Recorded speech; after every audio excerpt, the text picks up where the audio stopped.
So what we're looking at in terms of polar coordinates it's a different way of specifying where you are in the plane. Cartesian coordinates do it by telling you the x and y coordinates, that is a horizontal displacement as the x coordinate and a vertical displacement as the y coordinate. Polar coordinates tell you by giving you a different pair of numbers, and the pair of numbers is based on an angle and a displacement from the angle. If you're going to measure an angle, you need to have a baseline. The baseline is the initial side of the angle. That's the polar axis. The polar axis it starts from a pole, that is the origin of the xy coordinate plane. And from there, we'll draw an angle. So the angle is theta, and along the terminal side of the angle, we want to specify a distance out to say where we are in the plane. And the terminal side of the angle has a distance out that is denoted as r. So instead of giving the x and y coordinates, we're going to give an angle theta and a distance out along the terminal side r. That is the set of numbers r theta that are the polar coordinates of the angle. R and theta for the polar coordinates for the angle theta and distance r to specify where you are in the plane. Now let's turn it into a trigonometry problem. The intersection, the interchange between polar coordinates and Cartesian coordinates is perfect for right triangle trigonometry. Here's the theta.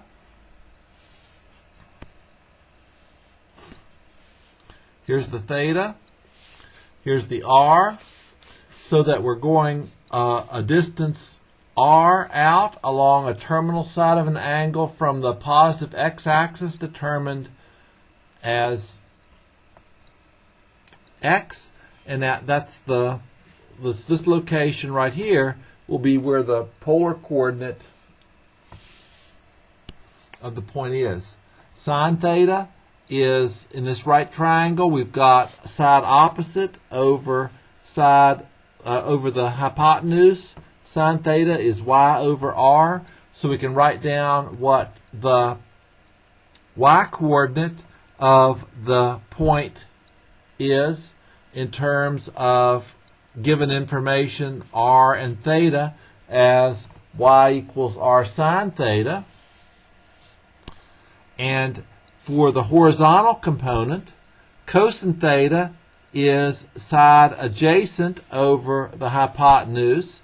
So side adjacent over r, x over r, and x is r cosine theta. Let's go backwards from given values x and y to the polar coordinates r and theta. Tangent theta is y over x, that's side opposite over side adjacent, so that theta is the angle whose tangent is y over x. And we've got the inverse tangent function to describe that. Theta is inverse tangent y over x, and for r, it's the Pythagorean theorem. X squared plus y squared, the sum of the squares of the sides is the square on the hypotenuse. That's x squared plus y squared equals r squared. R is square root x squared plus y squared.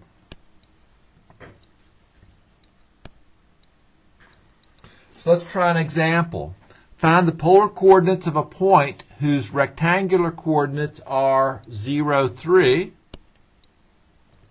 So we've got 3 squared for the y coordinate. So there's 3 squared, and 0 for the x coordinate. There's x squared.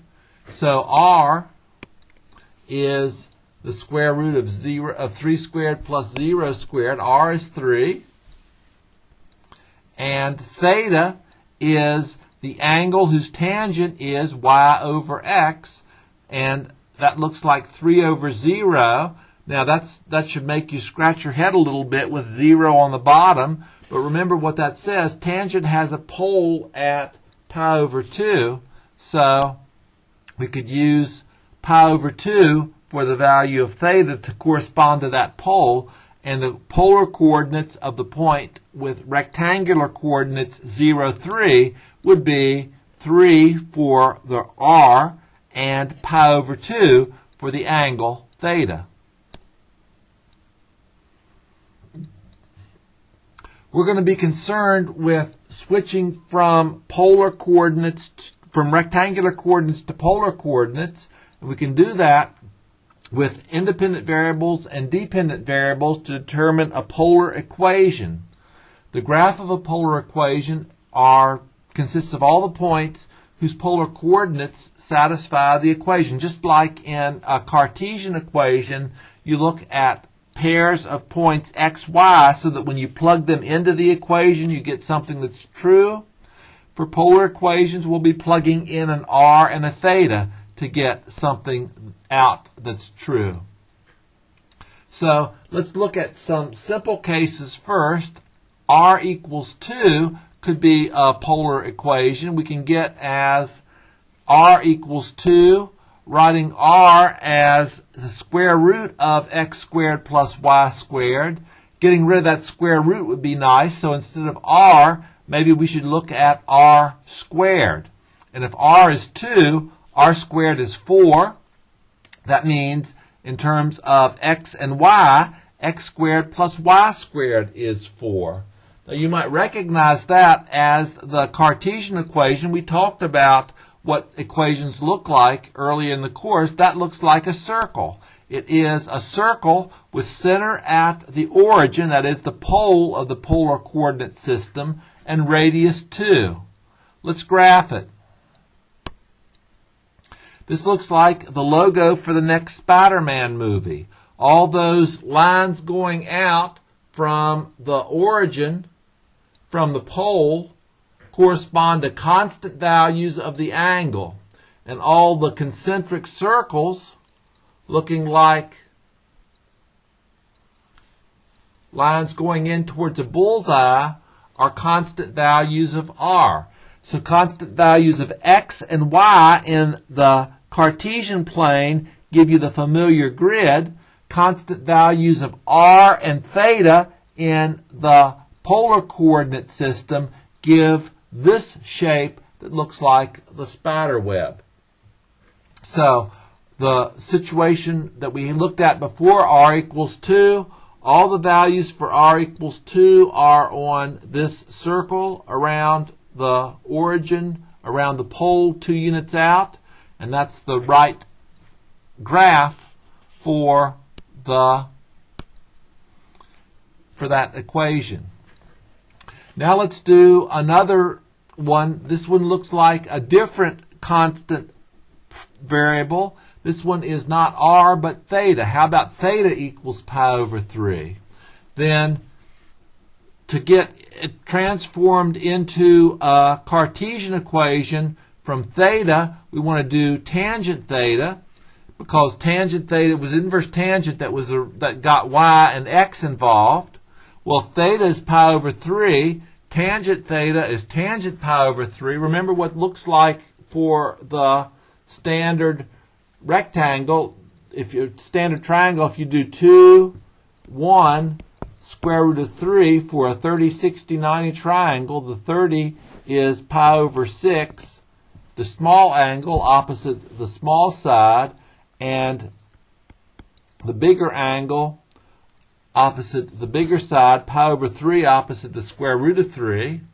So if this is the angle that you're looking at, the tangent of the angle is opposite over adjacent. Opposite is root 3, adjacent is 1.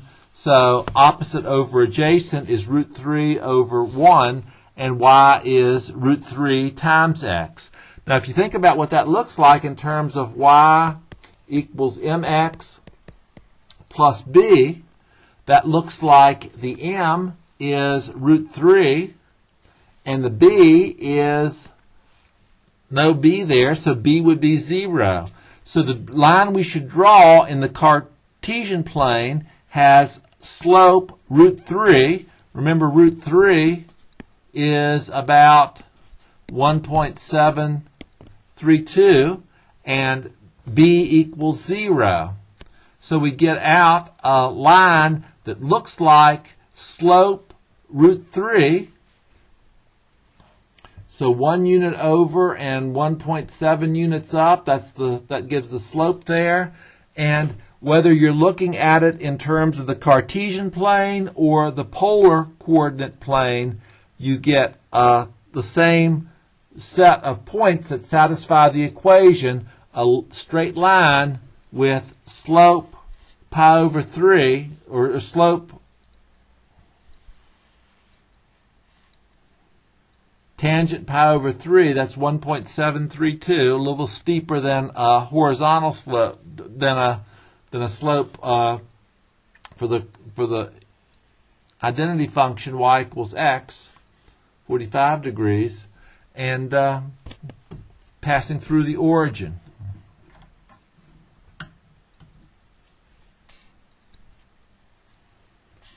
Let's try another example, a little bit more complicated polar form that turns into a simpler Cartesian equation.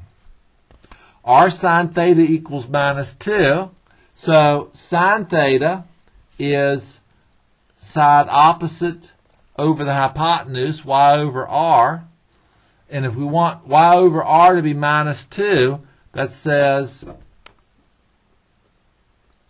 r sine theta is minus 2. That says we want r sine theta, when we multiply through by r, we want that to be minus 2. So that turns into a simpler Cartesian equation, y equals minus 2. And here's what it looks like on a grid. It is just the horizontal line 2 units below the x-axis. And that corresponds to the constant value y equals 2. No matter what x is, y is minus 2. That's on this line, and that would be either the line in the plane is that equation, whether it is represented as the Cartesian equation y equals minus 2 or the polar equation r sine theta equals minus 2. It's the same set of points that satisfy that equation. So, see what you think of this.